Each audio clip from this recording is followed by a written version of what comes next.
One whole day, the servants made our bed. Rising at dawn, we left the White Hotel to set sail in a yacht on the White Lake. From dawn until the day began to fade, we sailed in our three-masted white-sailed craft.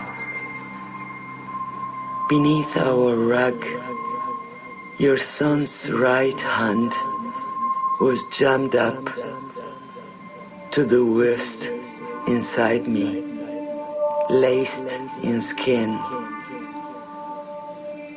The sky was blue without a cloudy hint. The White Hotel merged into trees. The trees merged into the horizon of green sea. I said, "Please fuck me, please." Am I too blunt? I'm not ashamed. It was the martyr's son.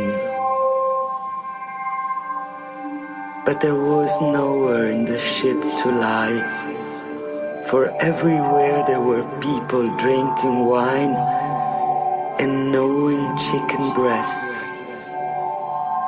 They gazed at us, two invalids who never left our rug. I went into a kind of fever, so besought by your son's unresting stroke, Professor, driving them like a piston in and out, hour after hour. It was until the sun drew in that their gaze turned away, not to the crimson sunset, but to the blaze coming from our hotel, again in sight, between the tall pines. It outblazed the sky. One wing was burning, and the people rushed to the ship's prow to stare at it in horror. So, pulling me upon him without warning, your son impaled me. It was so sweet.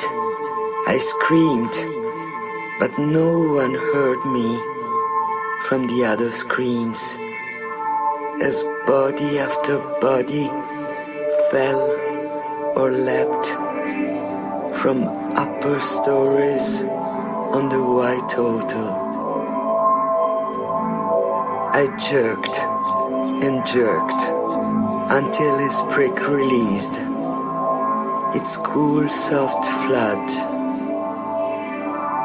Charred bodies hung from trees. He grew erect again. Again I launched. Oh, I can't tell you how our rapture gushed. The wing was gutted. You could see the beds. We don't know how it started. Someone said it might have been the accustomed sun driving through our open curtains, kindling our still warm sheets, or the strong burning glass, the melting mountain. I couldn't sleep that night. It was so sore. I think something inside me had been torn.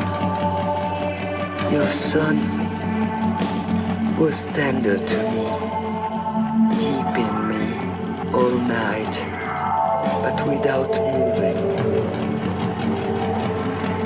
Women keened out on the terrace where the bodies lay. I don't know if you know the scarlet pain of women but I felt the shiver spread hour after hour as the calm lake sent dark ripples to the shores. By dawn, we had not moved apart or slept. Asleep at last, I was the Magdalene, a figurehead plunging in deep seas. I was impaled upon a short fish, and I drank the gale, my wooden skin carved up by time. The wind of icebergs, where the northern lights begin.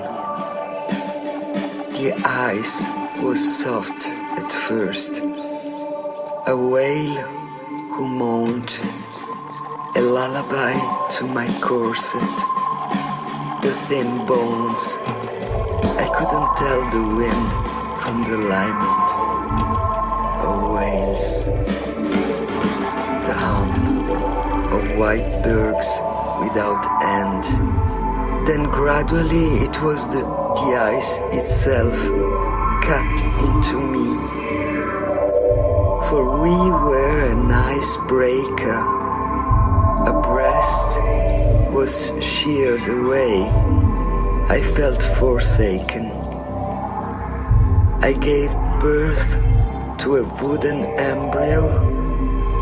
Its gaping lips were sucking at the snow as it was whirled away into the storm. Now, turning inside out, the blizzard tore my womb clean out. I saw it spin into the whiteness. Have you seen a flying womb?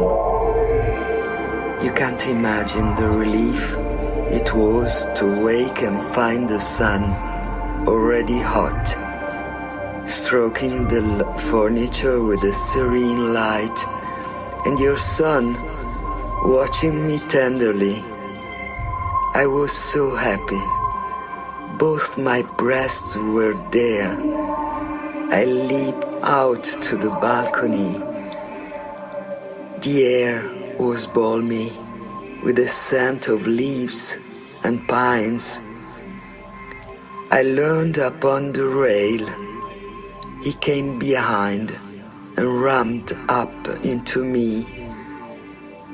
He got so far up into me, my still half-wintry heart burst into sudden flower. I couldn't tell which hole it was. I felt the white otto, and even the mountains start to shake. Black forks sprang into sight where all was white before.